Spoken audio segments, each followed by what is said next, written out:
Hello everyone, welcome to my YouTube channel H helpline. कैसे हैं आप लोग?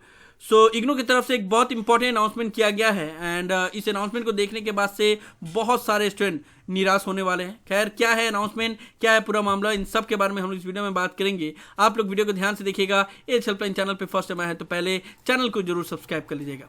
नाउ ये जो अनाउंसमेंट किया गया उसको बताने से पहले मैं आप लोग को थोड़ा सा आउटलाइन देना चाहूँगा ताकि आप लोग को एक्चुअली समझ में आए कि क्या अनाउंसमेंट किया गया, इसका मतलब क्या है एंड आप लोग को क्या गलती नहीं करना है अगर आपको अपना डिग्री चाहिए तो।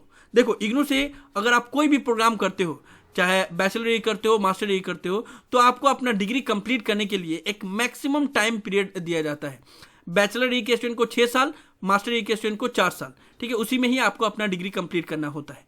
नाउ अगर मान लो आपका जो एडमिशन वैलिड है वो वैलिडिटी खत्म हो गया और मैक्सिमम टाइम पीरियड में भी आप अपना डिग्री कंप्लीट नहीं कर पाते हो, तो पहले इग्नू में ये रूल होता था कि आपको एक एक्स्ट्रा मौका दिया जा रहा था कि आप री एडमिशन ले सकते हैं एंड कुछ पैसे देने होते थे, री एडमिशन का फॉर्म फिलअप करना होता था एंड बस जो पेपर आपका बाकी रह गया है वो पेपर आप दे सकते थे। आपका रजिस्ट्रेशन को 2 साल के लिए और एक्सटेंड कर दिया जाता था। तो ये रूल बहुत अच्छा था, बहुत से स्टूडेंट इसका फायदा भी उठाते थे। 6 साल में अपना डिग्री कंप्लीट नहीं किया, 1 या 2 पेपर के वजह से उनका डिग्री अगर रुक गया या कोई असाइनमेंट की वजह से डिग्री रुक गया, प्रोजेक्ट की वजह से डिग्री रुक गया, तो री एडमिशन लेके वो अपना डिग्री को कंप्लीट कर लेते थे, क्योंकि सिर्फ 1 पेपर 2 पेपर के लिए उनका 6 साल बर्बाद हो रहा था। नाउ री एडमिशन की फैसिलिटी को इग्नू की तरफ से बंद कर दिया गया। 2020 में ही अनाउंसमेंट किया गया री एडमिशन बंद कर रहे हैं, लेकिन इग्नू ने एक नया चीज उसमें बताया कि री एडमिशन तो हम बंद कर रहे हैं, लेकिन आप क्रेडिट ट्रांसफर करवा सकते हैं अगर आपका रजिस्ट्रेशन ओवर हो जाए तो क्रेडिट ट्रांसफर होता यह है कि आपने जितना पेपर पास किया है, ठीक है, आपको तो पहली बात, अगर वैलिडिटी खत्म हो जाए तो आपको न्यू एडमिशन लेना होगा, एकदम फ्रेश एडमिशन लेना पड़ेगा जिस तरीके से बाकी स्टूडेंट एडमिशन लेते हैं। और जितना पेपर आप ऑलरेडी पास हो चुके हो वो क्रेडिट जो अर्न कर लिया है वो ट्रांसफर आप कर सकते थे। तो क्रेडिट ट्रांसफर की जो फैसिलिटी है वो बहुत कॉम्प्लेक्स है और बहुत एक्सपेंसिव है, क्योंकि आपको न्यू एडमिशन भी लेना होता है एंड हर पेपर जो आप पास हो गए हो उसका क्रेडिट ट्रांसफर का फीस देना पड़ता है। ठीक है, तो उसका अलग से चार्ज लगता है, प्रो रेटा फी अलग से लगता है। लेकिन उसमें भी ये कंडीशन ये था कि आप जब अपना डिग्री कर रहे थे उस वक्त जो जो पेपर आपने दिया था और अभी करंट में जो इग्नू में प्रोग्राम चल रहे हैं उसमें जो जो पेपर है वो दोनों मैच होना चाहिए, तभी क्रेडिट ट्रांसफर हो पाएगा, अदरवाइज क्रेडिट ट्रांसफर नहीं हो पाएगा। ठीक है, तो बहुत सारे इग्नू के सिलेबस तो चेंज हो गए हैं, तो उसमें से सबसे ज़्यादा जो प्रॉब्लम फेस हुआ स्टूडेंट को जो बीए बीकॉम बीएससी के ओल्ड सिलेबस के स्टूडेंट थे, क्योंकि इग्नू ने जुलाई 2019 के बाद से पूरा का पूरा सिलेबस ही चेंज कर दिया। आप लोगों को पता होगा 96 क्रेडिट का पहले ग्रेजुएशन होता था, अब 144 क्रेडिट का हो गया। जो पेपर थे वो भी चेंज कर दिया गया, सिलेबस हर एक चीज चेंज कर दिया गया।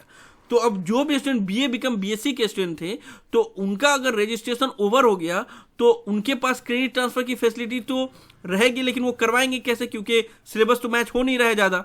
लेकिन फिर भी इग्नू ने एक नोटिफिकेशन रिलीज करके बोला कि ओल्ड सिलेबस के स्टूडेंट न्यू सीबीसीएस प्रोग्राम में अपना क्रेडिट ट्रांसफर कर सकते हैं। बस जो जो पेपर मैच अगर नहीं भी हो रहा है एग्जैक्टली तो उसका टाइटल वगैरह भी मैच होगा तो वो मैपिंग करके हम लोग ट्रांसफर कर देंगे। तो इसको लेकर इग्नू की तरफ से नोटिफिकेशन रिलीज किया गया 2022 में। तो जितने भी ओल्ड सिलेबस के स्टूडेंट थे जिनका डिग्री कंप्लीट नहीं हो पाया था मैक्सिमम टाइम पीरियड में, तो उनके लिए रात का खबर आया कि चलो ठीक है, कम से कम कुछ पेपर तो ट्रांसफर हो जाएंगे, कुछ पेपर हम लोग को देना पड़ेगा, ये नोटिफिकेशन रिलीज होने के बाद। लेकिन ये नोटिफिकेशन रिलीज हुआ लेकिन फॉर्म रिलीज नहीं किया इग्नू ने एंड फैसिलिटी को स्टार्ट ही नहीं किया, बस गाइडलाइंस रिलीज कर दिया।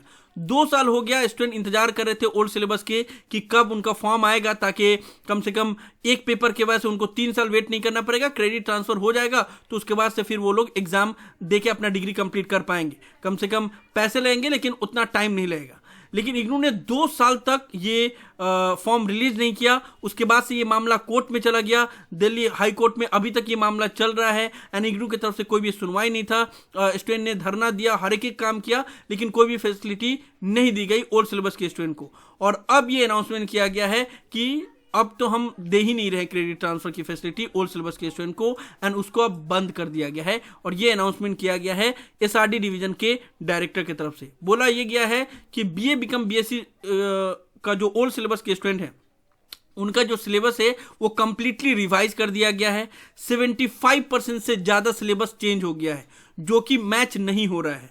ठीक है, अब CBCS प्रोग्राम का जो न्यू सिलेबस है BAG BCom BSc उसमें कोई भी सिलेबस ही मैच नहीं हो रहा है, जिसकी वजह से ट्रांसफर ही नहीं हो पाएगा, क्रेडिट ट्रांसफर ही नहीं हो पाएगा। इसलिए बोला गया है कि जो भी स्टूडेंट ओल्ड सिलेबस के स्टूडेंट हैं अब उनको क्रेडिट ट्रांसफर की फैसिलिटी नहीं दी जाएगी, अब उनको न्यू एडमिशन लेके ही अपना डिग्री कंप्लीट करना होगा। यानी कि अगर आपने मैक्सिमम टाइम पीरियड में अपना डिग्री कंप्लीट नहीं किया तो फिर आपको न्यू एडमिशन लेके न्यू से सारा चीज करना पड़ेगा। जो आपका 6 साल आपने इन्वेस्ट किया था वो 6 साल पूरा बर्बाद हो गया। ये नोटिफिकेशन रिलीज किया गया है। तो ये एक बहुत बड़ा अनाउंसमेंट है कि क्रेडिट ट्रांसफर की फैसिलिटी BA BCom BSc के ओल्ड सिलेबस के स्टूडेंट के लिए बंद की जा रही है। एंड जितने भी न्यू स्टूडेंट हैं जो किसी भी प्रोग्राम को अभी कर रहे हैं उनके लिए भी एक चेतावनी ये है कि देखो अब इग्नू में जितना भी प्रोग्राम था वो आहिस्ता आहिस्ता अब चेंज होते जा रहा है। जैसे कि मास्टर ऑफ इकोनॉमिक्स उसका भी सिलेबस चेंज हो गया है, BA BCom BSc का भी सिलेबस चेंज हो गया है, 4 साल का अंडर ग्रेजुएट प्रोग्राम अब हो रहा है। उसी तरीका से MCA का भी सिलेबस चेंज हो रहा है, बाकी अदर प्रोग्राम का भी सिलेबस चेंज हो रहा है। तो आप लोग के पास बस यही है अब कि जो मैक्सिमम टाइम पीरियड है उसी में आप अपना डिग्री कंप्लीट कर लो। बाकी अदर चीज़ों के ऊपर अब डिपेंड होने में आपका आप ही का प्रॉब्लम है। 6 साल 8 साल बर्बाद होंगे आपके। मास्टर डिग्री के भी स्टूडेंट हो तो 4 साल आपका जो टाइम दिया जाता है उसी में डिग्री कंप्लीट कर लो, क्योंकि इग्नू एकदम अचानक से एक रूल लेके आएगा कि नहीं अब ये फैसिलिटी हम बंद करें, तब उसको क्या करोगे? आपको जो टाइम पीरियड दिया गया उसी में आपको कंप्लीट करना होगा। अगर टाइम पीरियड खत्म हो गया तो फिर आपको फैसिलिटी नहीं दी जाएगी। एंड क्रेडिट ट्रांसफर की facility already BA BCom BSc के स्टूडेंट के लिए अब बंद कर दिया गया ये अनाउंसमेंट के द्वारा। एंड बाकी अदर प्रोग्राम के लिए भी ज़्यादा ऑप्शन है नहीं, क्योंकि सिलेबस चेंज हो रहा है। जो जो पेपर मैच होगा बस वही ट्रांसफर हो पाएगा, बाकी मैक्सिमम पेपर आपको देना पड़ेगा। तो जब मैक्सिमम पेपर देना ही है तो फिर वो क्रेडिट ट्रांसफर का फायदा क्या हुआ? समझ में आया बात? तो जितने भी स्टूडेंट अभी इस वीडियो को देख रहे हैं आप लोग अपना टाइम पीरियड पे अपना डिग्री कंप्लीट कर लो, क्योंकि बाद में फिर आपको कोई भी ऑप्शन नहीं मिलेगा। री एडमिशन की फैसिलिटी बंद कर दी गई है, वो दोबारा स्टार्ट नहीं होगी। क्रेडिट ट्रांसफर की फैसिलिटी ओल्ड सिलेबस के लिए बंद कर दी गई है। जिनका सिलेबस चेंज हो जाएगा उनके लिए भी बंद कर दिया जाएगा अगर मैच नहीं होगा तो। ठीक है, तो आप टाइम पे कंप्लीट कर लो ताकि ये इशू अब आपको नहीं झेलना पड़े। तो खैर ये एक इंपॉर्टेंट अनाउंसमेंट था, वो हजारों लाखों स्टूडेंट के लिए जिनका BA BCom BSc जो ओल्ड सिलेबस के स्टूडेंट थे, जिनका 1 या 2 पेपर की वजह से उनका डिग्री रुक गया था एंड वो अब कंप्लीट नहीं कर पाएंगे, क्योंकि अब उनको न्यू एडमिशन लेने के बाद से दोबारा से जैसे न्यू स्टूडेंट अपना डिग्री कंप्लीट करते हैं उसी तरीके से करना पड़ेगा। पहले का जितना भी उन्होंने पेपर कंप्लीट किया था वो सारा वेस्ट हो जाएगा एंड वो सारा का पेपर का क्रेडिट ट्रांसफर भी नहीं हो पाएगा। सो ये अनाउंसमेंट किया गया इग्नू की तरफ से, जिसको मैं बता रहा था आप लोग को सारा चीज़, ताकि आप लोग को समझ में आए कि ये किस तरीका का अनाउंसमेंट है एंड इससे किस तरीका का इम्पैक्ट पड़ेगा। तो थोड़ा सा आउटलाइन बताना आप लोग को जरूरी था ताकि आप लोग को समझ में आए। सो ये सब वीडियो में मुझे उम्मीद है कि आप लोग को वीडियो पसंद आएगा। इस वीडियो को लाइक जरूर कर दे, सभी फ्रेंड के साथ शेयर करें ताकि उनको भी सभी इन्फॉर्मेशन मिल पाए। किसी भी तरह के डाउट के लिए आप लोग नीचे कमेंट बॉक्स में लिख सकते हैं या मुझे डायरेक्टली कॉल करके भी अपना डाउट क्लियर कर सकते हैं। और अगर आप एज हेल्पलाइन चैनल पर फर्स्ट टाइम आए तो मेक श्योर आप लोग पहली फुर्सत में चैनल को जरूर सब्सक्राइब कर ले। So thank you so much for watching this video. Have a nice day. Thank you so much.